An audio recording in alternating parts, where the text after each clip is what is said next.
All right, so I've got a use case here for the storage for location rotation scale, plus using the Shift-Alt-E Boolean operator that's built into the hard surface toolbox. You can safely ignore all these settings if you're going to set it to the cube primitive and just hit OK. And this will be visible through your mesh, so you can kind of bring it up just a little bit. And you'll have a Boolean cube that's set to like a bounds, and it's going to come in as cutter. And I'm actually going to do some future upgrades with that as well. It's going to be pretty cool. But right now, for storing the location of a Boolean, this is actually going to be very useful. So you can store this the way it is on its scale.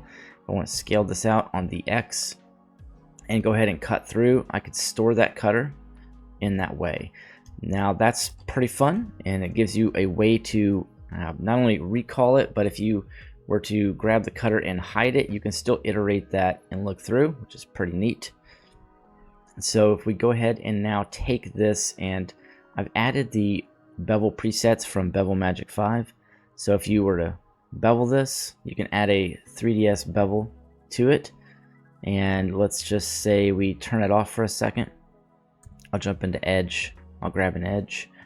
I want to go to weight and then press W and go to edge bevel weight. And if you pull this to where it turns solid blue, that's now going to be bevel weight for that bevel. And if we turn this back on, we've got a bevel controlled on just this edge. And so we can store that now as well. And then if you were to change your bevel and store it, you can actually store the bevel properties now, which is going to be pretty useful. You can also increase the segments and store that as well. And then anything else you want to do to this, like rotating it on the X, the Y, whatever you've got. For some reason, we want to do it like this. And we can store that as well. And you can do all this at one time, or you can just kind of set it up as you go and say, hey, this is how I want this to look. And you can store all those bevel presets as well. Also, keep in mind that the append setup here is going to allow you to go in, select any drive that you want. And once you've got your drive selected that has blend files in it, you can just click accept. You don't have to select any of the files. You just hit accept on that specific folder. Then it'll let you choose the blend files that are actually there and real, and then it will load them.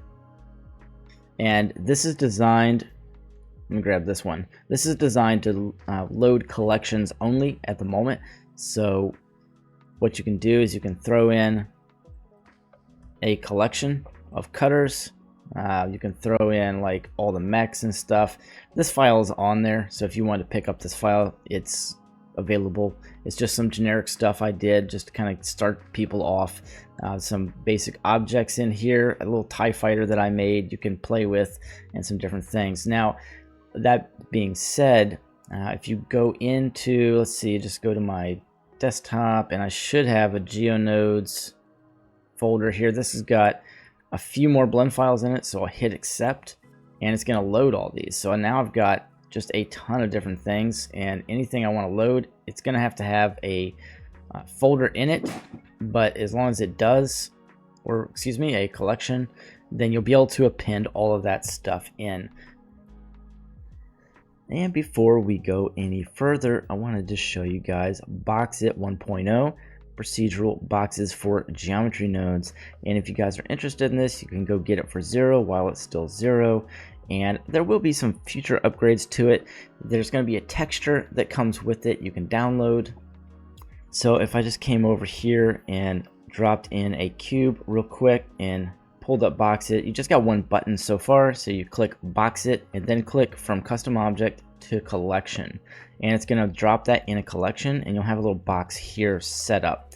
Then you can switch over to the shader editor, grab this box. It's going to have the texture on it. For some reason it doesn't want to come through. No big deal. Just click new, grab your principal BSDF, and hit Control Shift T with that as the active node. And from there, we can find out wherever those textures are that you downloaded. Mine are going to be right here, so I can just select these and hit enter. I'll go over to the shading editor, and voila, I've got this awesome box texture.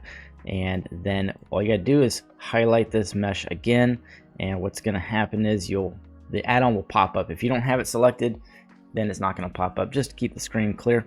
And so now we can come down and select it. I believe it was material 001. So then you can play around with this thing.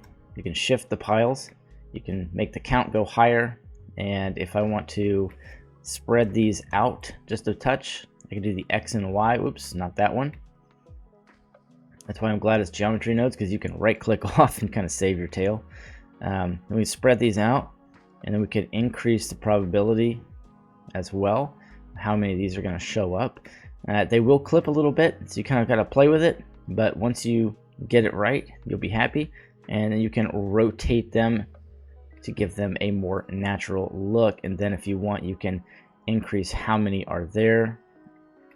Add a custom object, and I know it says UV seam search here.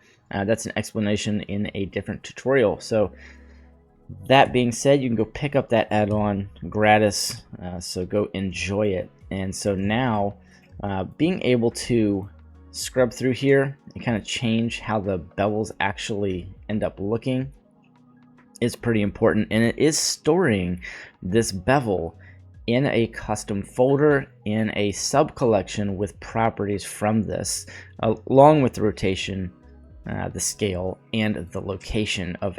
Now ideally with this setup, you would only be adding cutters to this because it's going to hold custom properties, and sometimes it gets a little hinky.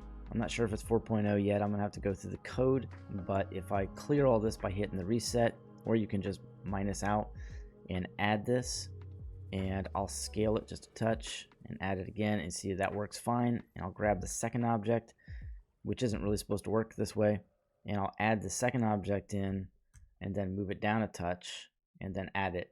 And yeah, so it does work, but the requisite for the storing of the bevel stuff is for the specific 3ds bevel modifier. So if we throw the bevel modifier on this and then go ahead and add it, we're probably going to get, yeah, no, okay, it is saving it. It's a little hinky.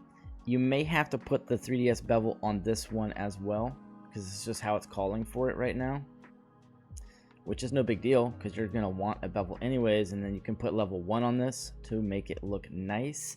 And then if you've got any booleans that are below, then you want to bring those booleans up to correct shading errors. And don't forget, when you're doing all this stuffs with booleans, you want to apply scale. So there is going to be an apply scale here, and that way the corners and everything, how the bevel ends up looking, it doesn't look like garbage. If we iterate back, you can see how stretched out that is and it doesn't look good.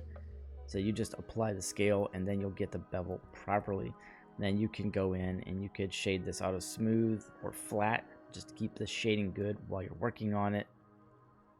And if for some reason that doesn't work, we can always collapse this and add a modifier, and we can put in a weighted normal. And the default settings usually are pretty good, so you'll have a weighted normal on there, and that's going to keep your shading looking really sharp, and that will look a little bit more snatched than not having it on there and having all that bad shading. So there you go, fellas, ladies, anybody who's watching, I appreciate you guys. Go grab the Boxit add-on, pick up this one. I've also got OCP if you want to do a mass amount of proxies at one time. Alright guys, I'll see y'all in the next tutorial.